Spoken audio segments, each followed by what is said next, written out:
Hello everyone, my name is the Hoodman Brandon and welcome to a very special video. I'm having Kingdom Hearts 3 trailers play in the background because this is a Kingdom Hearts vid. More importantly, this is about what my thoughts are and what some of my theories might be on what's going on in the game. Now, my main thought is the fact the game looks amazing. And I, for one, cannot wait to get my hands on it, even though it's probably going to take me like an hour to freaking install, because that's just how games work these days. Now, my thoughts on the worlds we've been seeing so far. Or, I'm saying so far because we still have like 2 more trailers to go until the game's fully out, I'm pretty sure. Or they might be releasing more in January. I honestly do not know. I only know that they're releasing 3 more Kingdom Hearts things this month, or, well, I guess technically this year. Now, my main look at the game is the fact that it's combining bits and pieces from each Kingdom Hearts game, from what I can tell. You can tell, hell, it has sort of dry forms from Kingdom Hearts 2, which, personally, was probably my favorite thing in that game. It was awesome, but they also are doing something similar to what they did in Birth by Sleep with the command deck, as well well, not the command deck, I don't know what the word is, but it's basically how you transform in Birth by Sleep. It was cool, it was pretty fun to use, and honestly, it kept making me look in the pause menu how to do certain moves. Now, another thing that was added from Birth by Sleep was the Shot Locks, which uses focus to do a very powerful attack that is unbelievable. It's one of the things I probably used the most in that game, and like I said, it was awesome. But that's besides the point. What I really hope they have in this game, and I am really praying that they do this, you level up, you can actually get experience from bosses. In Kingdom Hearts 2, you only earned abilities from them, you didn't actually level up. You didn't get any experience when you killed a boss, you just get this thing or that thing, and honestly, I didn't like it that much. It just bothered me. Like, I could go kill Sephiroth and I would only get, like, max increase and not like any experience. It's just not that fun to me. I really would want a game that gives us experience for a boss like a normal RPG, I feel like. I don't know if anyone else thinks that, but that's just my thoughts. Another thing they added is the flow motion, which in Dream Drop Distance was really fun. So that's something I hope is really more useful. It's already been shown in the trailers multiple times, so I'm pretty sure it's going to be really good, but whatever. Now, another thing, now to talk about what my thoughts are about what we've seen regarding story-wise.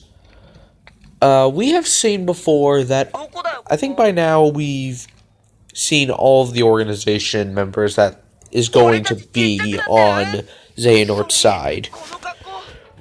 And that's interesting to say because Vanitas was added into the group and Aqua is revealed to be possessed by Xehanort, that means that Xehanort has all 3 of the Birth by Sleep people in his clutches.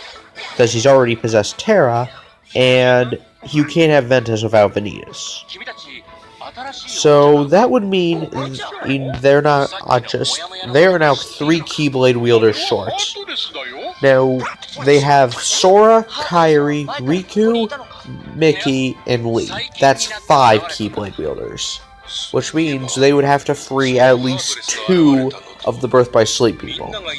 Ventus might be easier because he is a part of Sora, but that's just my thoughts on that. Aqua, I really am hoping that they don't have us kill Aqua. I feel like that would be franchise suicide for them because everybody loves Aqua, and if you can't free her, then they really are trying to make us hate eight people, because it just doesn't make sense.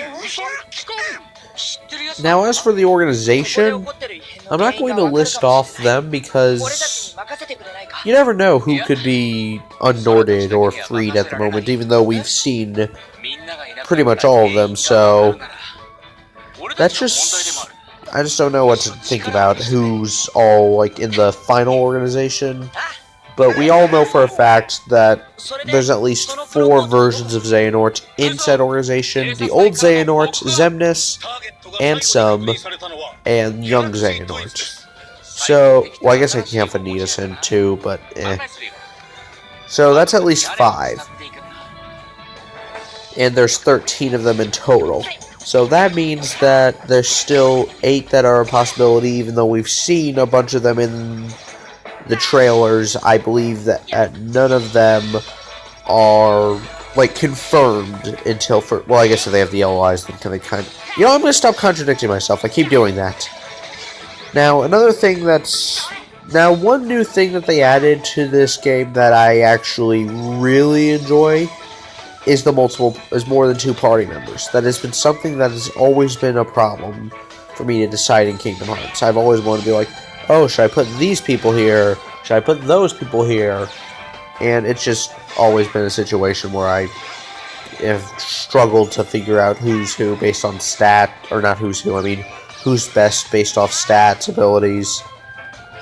So, that's just the case. Now, as for the worlds in Kingdom Hearts, they look amazing, and I recently watched Big Hero 6, meaning I am fully caught up on all the worlds in Kingdom Hearts. Well, minus the Winnie the Pooh world, but I refuse to watch that movie. Or any of the movies that would be based off of, because honestly, I am almost 100% sure that these worlds are never based off the movies. Or that world, not based off the movies, because I'm not sure if Toy Story is based off any movies either. I'm pretty sure it takes place between 1 and 2 from the looks of it. And Monsters Inc. clearly takes place during the movie. Pirates of the Caribbean takes place at World's End, which is the 3rd movie in the franchise. Oh, there's young Xehanort. And also, Rapunzel or Tangled and the Frozen worlds are based off the movies 100%, clearly. So, that's just my thoughts on the worlds. They look good. I'm going to enjoy playing in them, minus 100 Acre Wood. I'm not going to skip it, though, because I'm that type of person who would want to complete it. But I'm hoping that's not going to be as painful as playing through Kingdom Hearts 1 with finding the torn pages, because that took me forever first time through. Now, now I'm just going to talk about my final thoughts on the game in general. Wait. I don't know. I'm glad that they're combining basically the best aspects of this game. It looks amazing. It feels like you can do so much more than you can, which is clearly the case. The worlds are so much bigger. You have so many more weapons at your disposal. It's just fantastic. But the issue is, there's one issue I have about it. If the game just feels like you can beat it quickly, then... Because I've had this experience where I've been able to play through games quickly, and I just don't like to. I want to be able to sit down and enjoy the game. And, well, I can't really do that if it feels like the worlds could be beaten too easily. And before you say, you could turn up the difficulty, well... I don't want something extremely hard, I want something extremely fun. So, the game looks fun, so I'm hoping that it works well, and there's not much else I can say at the moment about it. I'm hoping that this turns out to be the best game that the series has ever come up with. And I'm also hoping that... Okay, this is an example real quick of what I said earlier, that not every organization member is combined or confirmed, because Marluxia at the moment isn't Norded. You can tell by his eyes. Now, like I said before, I'm hoping things. I'm also hoping that we're able to rescue the people that have been destroyed or lost to the darkness, or those that are inside Sora. I want them to be free too, because they deserve it. They deserve to be free. I've played every Kingdom Hearts game up till the 0.2 Birth by Sleep because I don't have a PS4. I do know what happens because I wanted to know, and I'm glad I did, because it also looked amazing, and they even upped it since then, so that's all I can say at the moment. The game is fantastic, nothing... I'm hoping they don't screw it up based off story, and I'm really just hoping that when the game comes out, I'm hoping that it doesn't disappoint. I know I'm kind of sounding down for a game that has looked fantastic, it feels like it's going to be great, and is clearly doing the best it can. So that's all I can say at the moment. Thank you all for listening to me talk about this. I love this franchise to death, and I am praying that it doesn't spiral down on a path of darkness. Now, well, I guess it kind of is doing that with the game, it is. But anyway, that's all I can say at the moment. Thank you all for listening to me.